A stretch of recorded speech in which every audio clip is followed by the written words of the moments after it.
वाह, आज हरेनाली नगर कितना खूबसूरत लग रहा है। आखिरकार ईद उल अज़हा आ ही गई।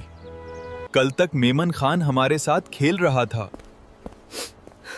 आज वाकई दिल थोड़ा जज्बाती लग रहा है।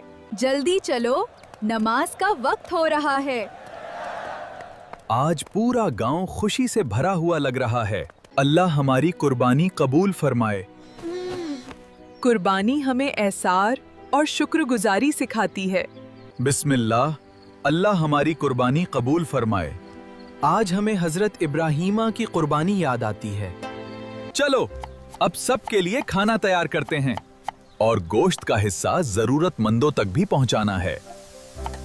ये हिस्सा उन लोगों के लिए है जिनके पास ईद की खुशियां कम हैं।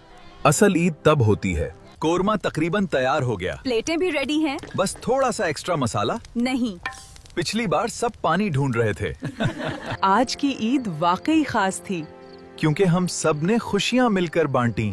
और यही ईद की असल खूबसूरती है। अगर आपको हमारी ईद उल अज़हा की कहानी पसंद आई हो तो वीडियो को लाइक और चैनल को सब्सक्राइब जरूर करें।